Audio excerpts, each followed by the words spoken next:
guys, this is Kawaii Loveful, and welcome to the very first podcast on this channel.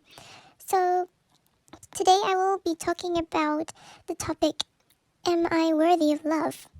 So basically, as an introduction, what this channel is about is that I've decided to start a whole channel where I share some podcasts related topics on my own experiences and also sharing my ideas on love.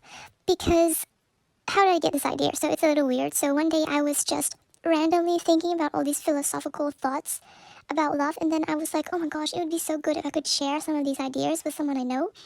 But then there's literally nobody in my life who would kind of understand what I meant, but I thought there were some really, really cool ideas. So that's why I decided to start this channel and share with you guys my ideas. So, firstly, today's topic I will be talking about, Am I Worthy of Love? Because I feel like everybody and anyone who is single, like me, probably has that idea, like, am I worthy to receive love? I feel like this is kind of underlooked because I think there's all to some degree. Everyone has their own definition of what worthy means, and how worthy also is different for everyone as well. But I feel like knowing whether you're worthy of love really kind of affects who you look for in a relationship, or who you look for in a love kind of relationship, and also how you treat yourself in love. Why I said that was because that I didn't have much experience in love, but I did experience relationships where I did not know that I was worthy of love, and I feel like not knowing that you're worthy of love really affects you, because then you kind of accept when other people mistreat you. You think maybe I'm not worthy of the love, and that's when it all goes downhill, and that's the problem when it comes to you're worthy of love or not.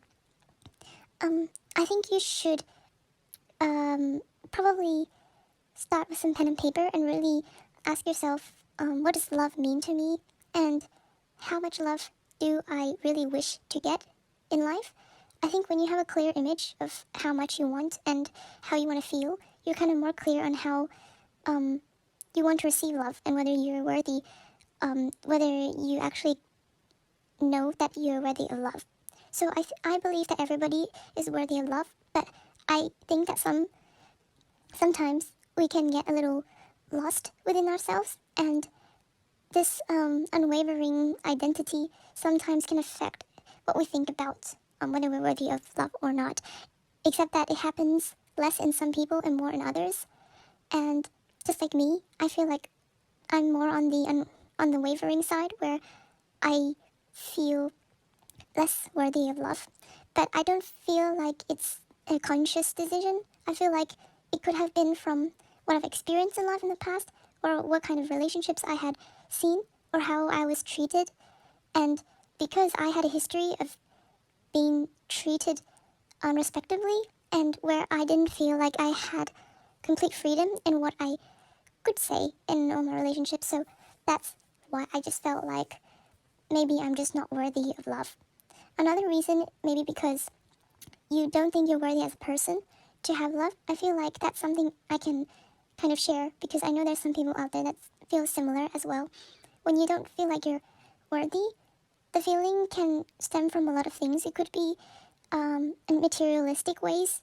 You might think, because relationships, let's be honest, relationships can be material driven.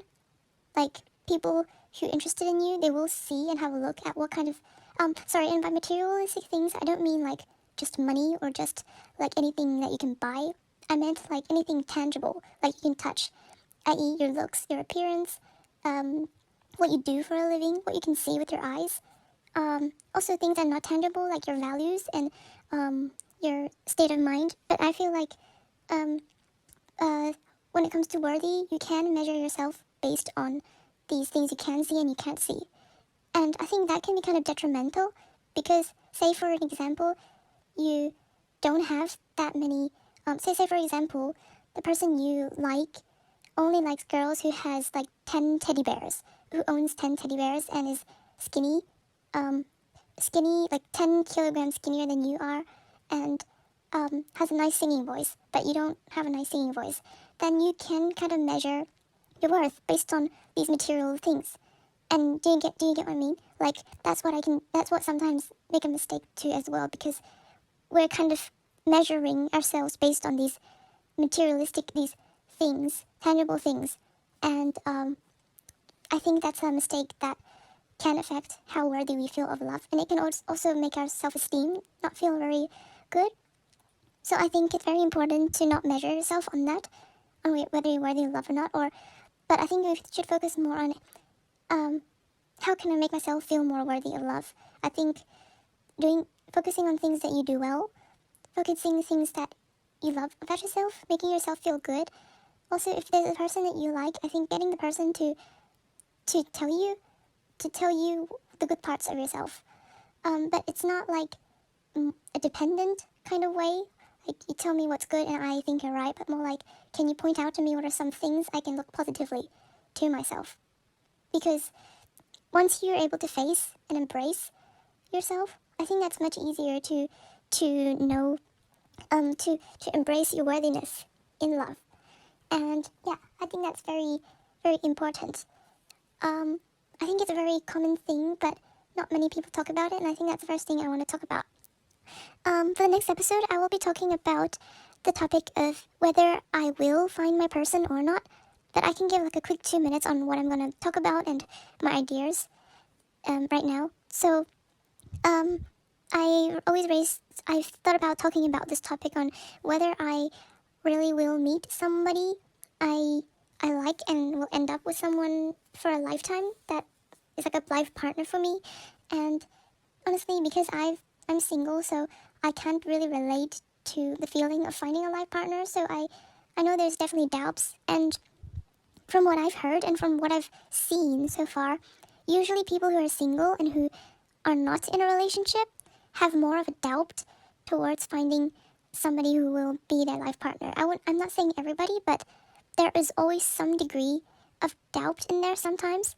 And I can totally understand that there is doubt, because if you think about it logically, doubt comes because something has not happened, right? So when you're not with someone, not with a life partner, it's pretty obvious that you're going to have some doubt, because doubt only happens when it hasn't been disproven, right? So basically, if you think about this logically, unless you find someone as your life partner, there will always be a bit from little to a lot of doubt, because it has not happened. So logically, you can say that as long as you're single, there's always going to be some doubt about whether you're going to meet your life partner or not.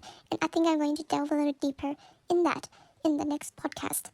But overall, what I wanted to say, I think, was that we shouldn't really focus on the end product of being single or unsingle.